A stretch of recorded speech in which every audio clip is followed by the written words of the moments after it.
Would you want to live in a world where an algorithm decides what you eat? Imagine you walk into a magic supermarket and you see aisles full of candy and soft drinks. You pass by the candy mountain and in the corner of your eye you see an apple rolling over the floor.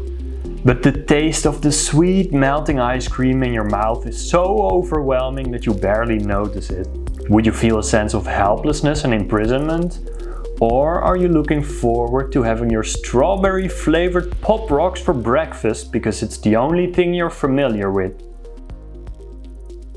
At the end of this video, I will give tips for the people that want to turn their information candy store into a healthy and nutritious vegetable supermarket. There's a really big difference between the amount of information that we can digest and the amount of information that we consume. Johan Hari in his book Stolen Focus explains this by using a metaphor of trying to drink out of a hose pipe. And if you're lucky, I think you're trying to drink water out of this hose pipe, but some of us might even be drinking sugar water out of this hose pipe. To make this metaphor easy to remember for myself and for you, I made a funny, not weird looking drawing about this. Because every time you turn on your phone, you open up this hose pipe of information that you're trying to drink out of.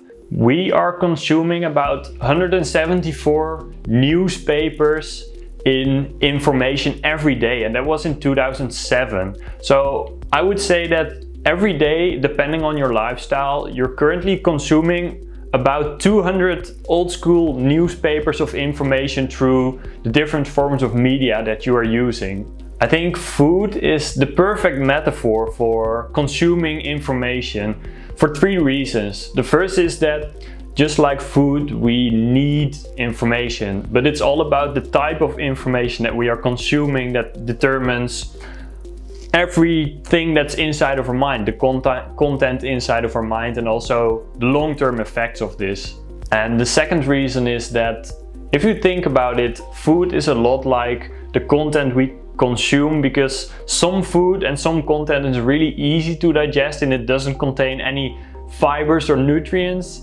And the other type of food or content is like high in nutrients and high in fibers, and it takes a bit more effort to digest, but in the long run it's gonna be way better for your body because it's not spiking your blood sugar levels or just your dopamine. So the choice is, do you want to consume content that is giving you nutrients for your mind, or do you want to consume content that's only like kind of a short-term flush of energy?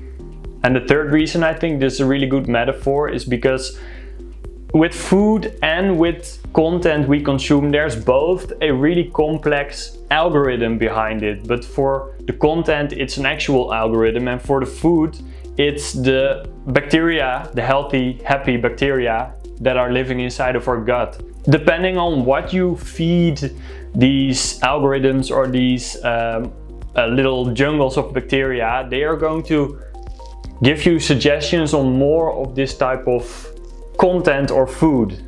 And just like any type of diet, you don't want to overnight change your information diet, because if you start reading advanced philosophy books tomorrow, it's probably just gonna give you a really hard time to digest everything that you're consuming. So if we go back to another video that I've made, we would know that joy and flow appear when we are just giving ourselves a little bit of a challenge. So you want to not be anxious about what you're looking at or what you're consuming, and you also don't want to be bored about what you're consuming, but just in between there, in that zone, is where you would feel the most joy about what type of content you're consuming. So how do we change this?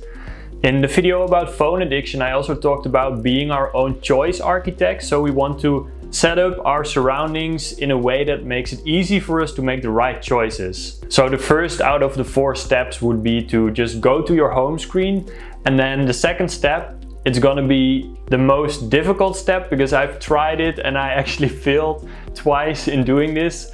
What you just want to do is pay pay attention to what you are seeing on your home screen and just not let yourself get dragged into it, but just try to imagine what it would feel like in the long run if you just only consume this type of content that you see on this specific thumbnail that you're looking at on your home screen.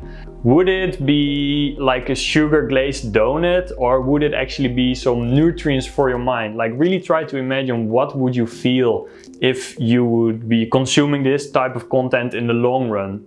And if you think it's not going to be very nutritional for your mind, then the last step would be to just right click and select don't show content of this channel. So the goal here is not to consume less, but to consume better content. So is it going to be like nutritional for your mind in the long run, or is it just going to be like the candy store that I talked about at the beginning of this video? So if there's one thing that you could take away from this video, it's to try to imagine what would you feel like in the long run after consuming a certain type of content, and then just like right clicking and unfollowing the channel, so that the algorithm will just hand over to you way better, high quality content that the best version of yourself actually wants to consume. I hope that after you've done this and you cleaned up your algorithm, you cleaned up your home screen, you cleaned up your information diet, I will still be able to reappear on your home screen next week and the week after that. So thank you very much for watching this video.